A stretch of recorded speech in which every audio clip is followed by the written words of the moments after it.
Good evening, everyone. I would like to take a moment to thank you all for coming to my presentation. My name is Sarah Valle, and this evening we will be going over elevated communication. Topics we are going to cover today include an overview, the importance of effective communication, the opportunity, including the current situation, communication styles, analysis of alternatives, and strategic option, benefits and risks, and my final recommendation. A famous quote from George Bernard Shaw is that the single biggest problem in communication is the illusion that it has taken place. And that certainly seems to be the case here at Real Wired.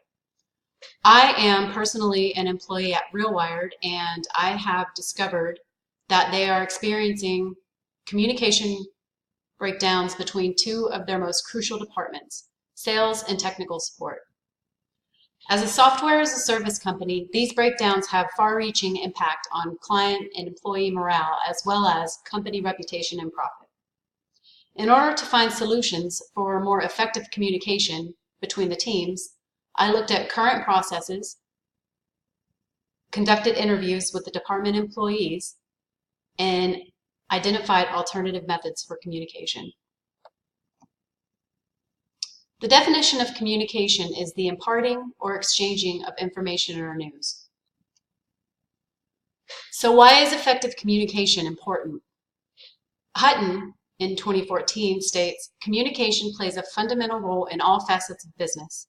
It is therefore very important that both internal communication within your organization as well as the communication skills of your employees are effective."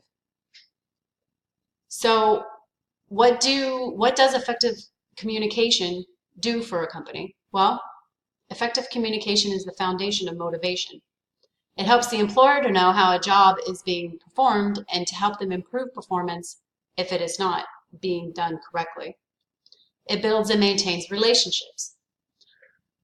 Communication will be key to the relationship building process.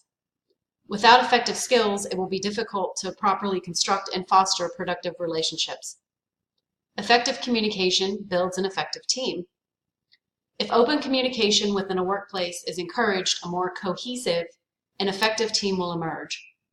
And finally, good communication facilitates innovation.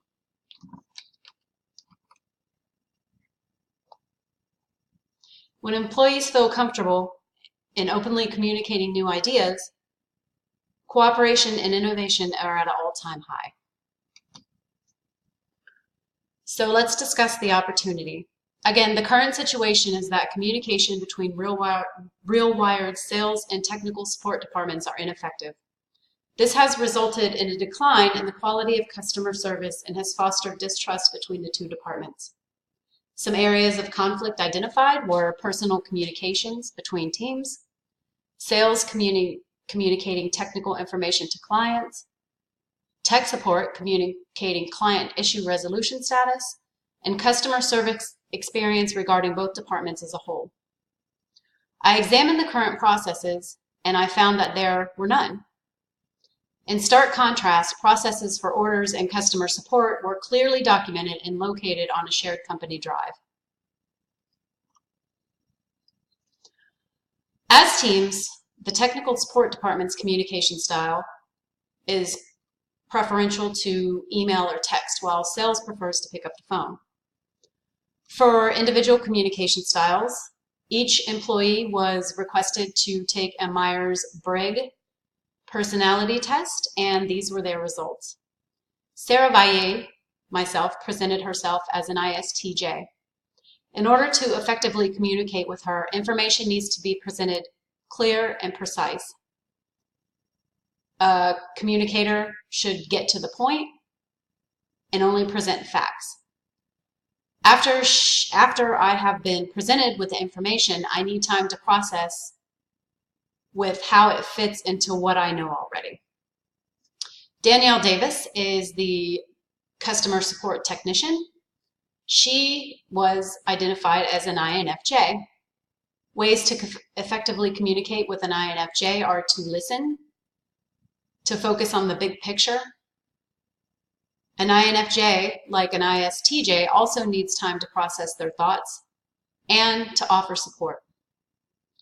Amanda Wolf is the director of the sales department, and she is an INTJ personality. In order to clearly communicate with Amanda, you need to get to the point, present logical and effectively, ask for insight, and be prepared for critique. And finally, Will Monnery, the sales associate, was the only member of any of the teams to present as an extroverted personality, and he was an ESTP. In order to communicate effectively with the ESTP personality type, you should give practical and concrete info, avoid lengthy discussions, or if a lengthy discussion is necessary, try to keep it as lighthearted as possible. And also keep information impersonal. After conducting employee interviews, I analyzed some alternative methods to help them increase their communication. Those methods were weekly activity reports, team software, weekly team meetings, and departmental web pages. Weekly activity reports would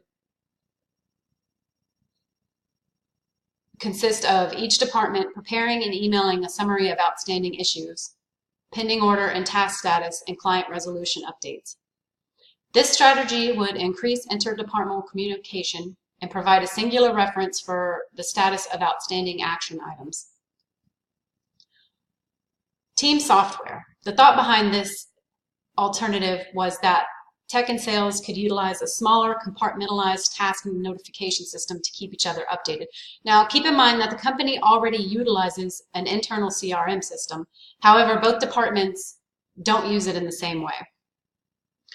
And while research showed that there is a plethora of excellent communication tools, again, the company already utilizes a very robust CRM system, so adding an additional repository for information and tracking would only serve to confuse and create redundancy. So a better option would be to come up with a solid process for the teams to use the CRM in a unified fashion. The next alternative analyzed were weekly team meetings, where tech and sales schedule a weekly meeting to discuss current situation and possible resolutions. In addition to providing a platform for sharing information, weekly meetings will allow for face-to-face contact. And these contacts will increase personal communications as well as encourage open dialogues. The final alternative was departmental web pages, where each department would create and update a web page to provide an at-a-glance location for status. This was determined to be an ineffective strategy, since the same outcome could be achieved with an email report, which would require far less effort for the employees. The strategic option. Of the four alternatives, I believe that a combination of two will be the most effective: weekly activity reports and team meetings. Benefits and risks. The benefits are plentiful for both weekly activity reports and weekly meetings. Weekly activity reports will provide a snapshot of weekly activity and current statuses. It will ensure consistent and increased communication. It will give an overall view of how each department is handling and meeting goals. It will allow the team members to anticipate and plan for future tasks. And it will alert both teams to issues that need attention. Weekly meetings, as I mentioned before, will increase face-to-face communication between the teams. It will create open dialogue, and it will allow for both departments to express their ideas and issues to get feedback. It will also foster a sense of unity between the departments and increase cooperation. And finally, it will present opportunities for interdepartmental project planning. As far as risk goes, only one risk was identified, which was summarized best by Tim MC. Team members often see weekly activity reporting as a burden that takes away from productivity. As far as weekly meetings go, their risks are that they are time-consuming, and personality conflicts may render meetings ineffective. So what was the final recommendation? The research indicated that implementing Weekly status reports and holding weekly interdepartmental meetings will greatly improve communications between the sales and technical support departments at RealWired. In addition to the implementation of these identified strategies, the individual results of the Myers-Briggs personality test should be sent to each member of the departments in order to help them learn how to communicate more effectively as individuals. This concludes my presentation. I will leave the references slide up here for your perusal as I address any questions that you may have for me. Thank you.